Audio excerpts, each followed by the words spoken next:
നമസ്കാരം. ചിത്ര നക്ഷത്രത്തിൽ ജനിച്ചവർക്ക് സങ്കീർണമായിട്ടുള്ള പല വിധത്തിലെ വിഭാഗങ്ങളെയും അഭിമുഖീകരിക്കേണ്ടതായ സാഹചര്യങ്ങൾ ഉണ്ടായിത്തീരുമെങ്കിലും ഗുരുകാരണവന്മാർ നിർദ്ദേശിക്കുന്നതും മേലധികാരി ഉപദേശിക്കുന്നതുമായിട്ടുള്ള കാര്യങ്ങൾ അനുവർത്തിക്കുന്നതും നിവർത്തിക്കുന്നതും ഗുണകരമായി തീരുവാനും ലക്ഷ്യപ്രാപ്തി നേടുവാനും ഉപകരിക്കും. തന്മൂലം വേണ്ടപ്പെട്ടവരിൽ നിന്നും അനുമോദനങ്ങൾ കേൾക്കുവാൻ യോഗം കാണുന്നു.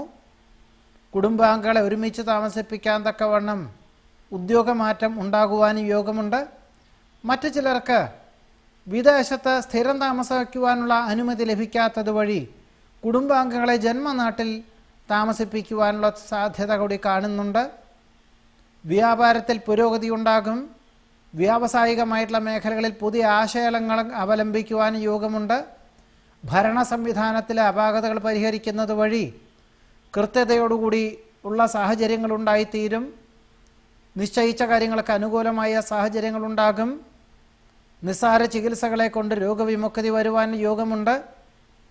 എന്നിരുന്നാലും സ്വല്പം ആയുർവേദ ചികിത്സയൊക്കെ തുടങ്ങി വയ്ക്കുവാനുള്ള സാഹചര്യങ്ങൾ പൊതുവെ ദേഹത്തിൻ്റെ ക്ഷീണാവസ്ഥകളെ കുറയ്ക്കുവാനും അനായാസേന ഏതൊരു കാര്യങ്ങളെയും അഭിമുഖീകരിക്കുവാനുള്ള കഴിവും പ്രാപ്തിയും അവസരവും ഉണ്ടാക്കുവാൻ ഉപകരിക്കും.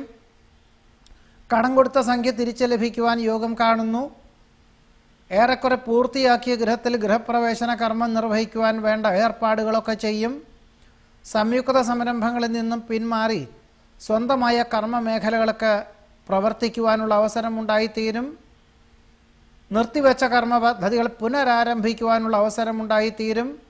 വന്നു ചേരുന്ന അവസരങ്ങൾ പരമാവധി പ്രയോജനപ്പെടുത്തുന്നത് ഭാവിയിലേക്ക് ഗുണകരമായി തീരുമെന്ന് മാത്രമല്ല, സൽകീർത്തിക്കും സജ്ജനപ്രീതിക്കും ചിത്ര നക്ഷത്രക്കാർക്ക് ഈ മാസത്തിൽ വഴിയൊരുക്കുവാൻ യോഗമുണ്ട്. നമസ്കാരം.